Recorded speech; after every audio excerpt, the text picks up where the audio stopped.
Alright, so we're going to start with working on common distractions with Cooper. So just taking a couple minutes just to run around here and just have him come to me without any kind of distractions around, just to see how he does. He was doing really, really well. Not too enthusiastic, but he certainly was coming when asked to. So what I'm going to start doing now is just throwing out some little distractions.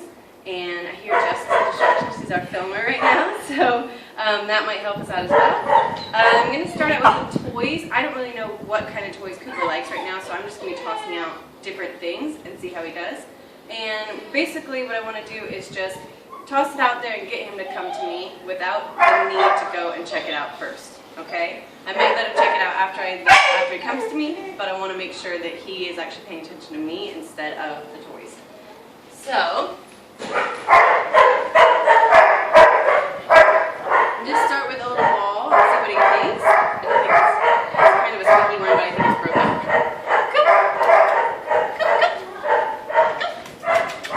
Oh, that didn't work out at all. That didn't work out at all. Let's do without one first. Good boy. Good boy.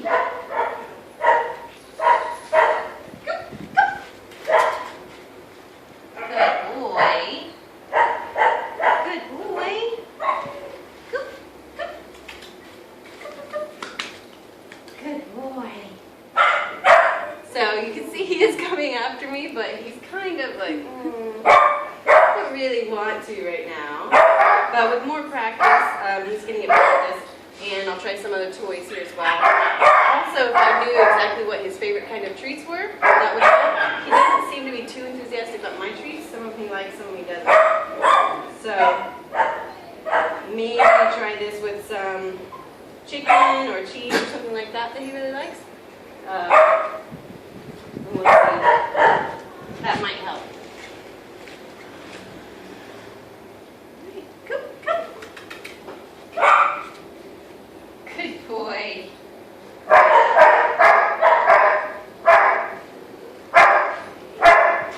Cooper. Come.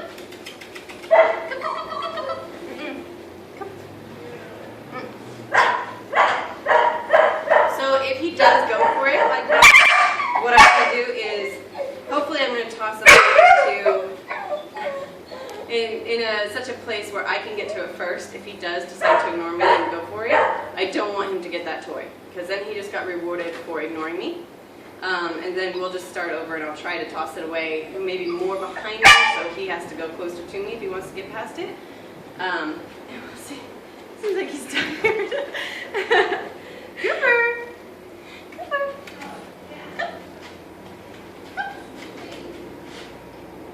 Boy. Good boy. Good boy.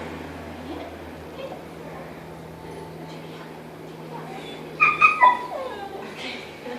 So ideally that's what we would do, is if it's something that he's interested in, best way to start, toss it a little bit behind you so he knows it's there.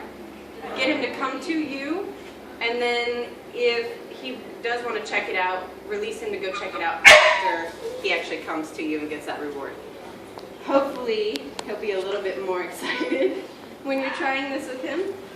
He's a little bored in this little area. I'm not really excited about doing this, but we'll give it a go with another toy. Boy, this is a squeaky one, huh? What is that? Would you come over here? Come. Good boy. Come here. Come.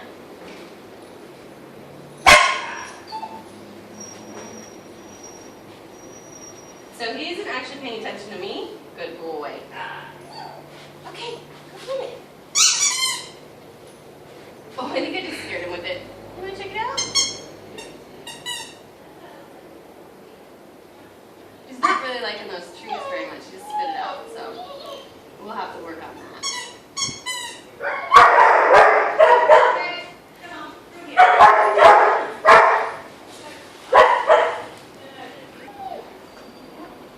Nice. So, since he actually really likes this ball, I might try to use the ball as the reward instead of the treats because he's not really that thrilled about the treats. So I'll get something else that hopefully he'll be a little bit interested in. Toss that behind me and then give him the ball as the reward. Let me have this. Come. Come.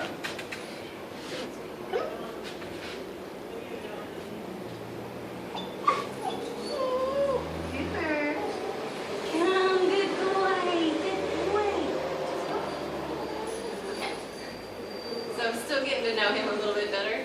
He, oh, good boy. Good boy. Good boy. So, obviously he wants to chase after the ball instead of what that would do. What's the less interesting one? What about that one? You don't care about that one? Okay. Come, come. Get.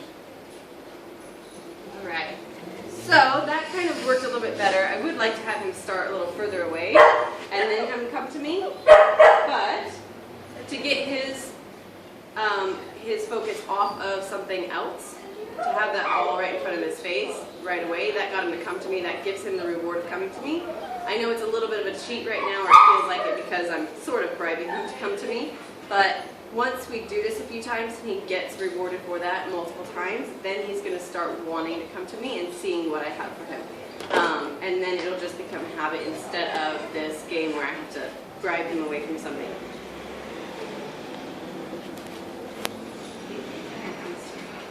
Not too many distractions.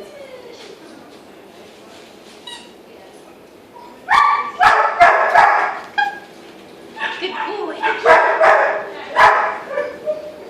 Good boy. Sorry. Yes, good boy.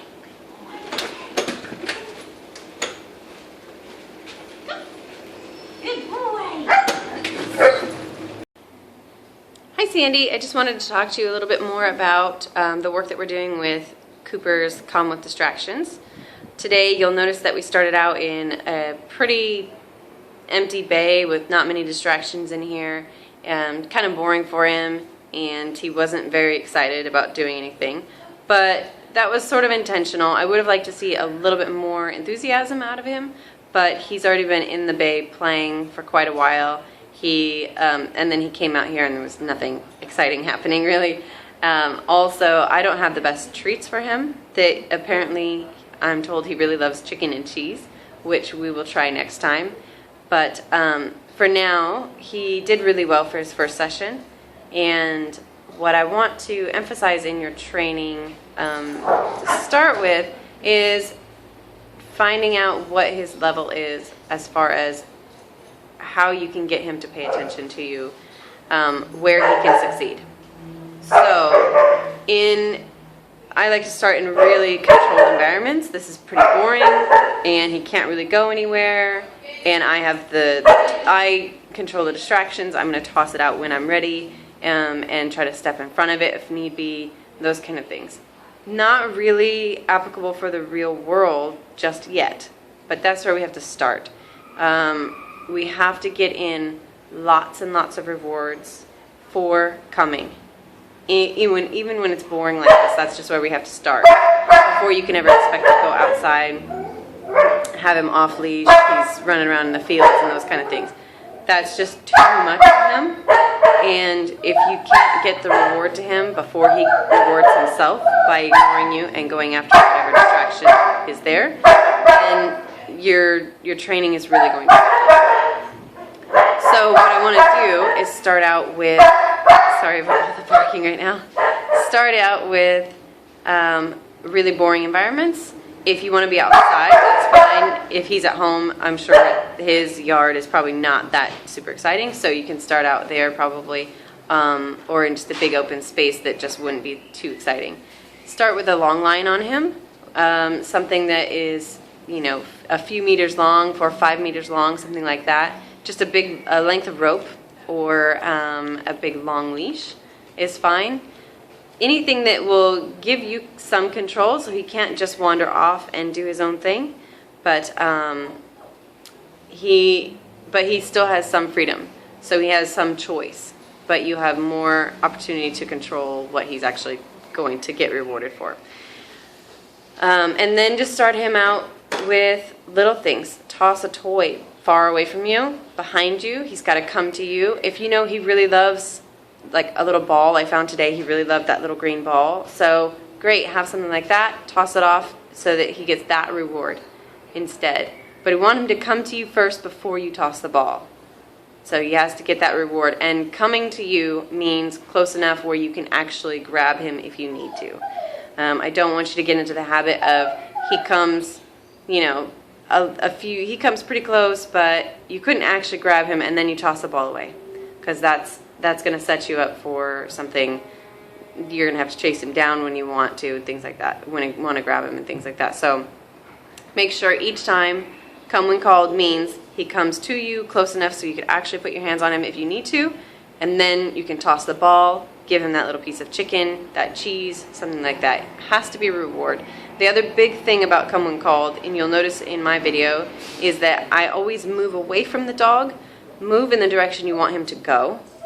And if you bend down, if you kneel down, that helps as well. A high-pitched, happy voice helps as well. It gets him excited. You have to be more interesting than whatever is in his environment. And since he is a highly distracted dog at this point, then you're going to have to be pretty darn distracting to get his attention. But once he starts doing this and he gets the hang of it, and he gets rewarded for coming to you and away from the things that he wants, he'll get better and better as he gets older. So start your work on this in boring environments. Put him on a long lead if you need to, or in a fenced-in area, an enclosed space like we have here at the bay, in this bay, and start with boring things. If it's so boring, like an old shoe that he's seen 100 times, you can start with that. He needs to get the reward for coming to you instead of going to the reward or the distraction. You can walk him past things. Put something on the ground, put him on his leash, walk him past something, and as you pass it, you can speed up your walking and say, come, come, come. And he should come to you instead of to the tree, instead of to the distraction. That's another way to work on it. So I'm going to do some more work on it in the bay here with him, and we're going to have all the girls work on it with him as well, and I think that we should start seeing some improvements fairly quickly. And hopefully some of that was helpful for you and gives you some hope for the future and how he will do with his come when called. All right, we'll see you later. Okay, bye.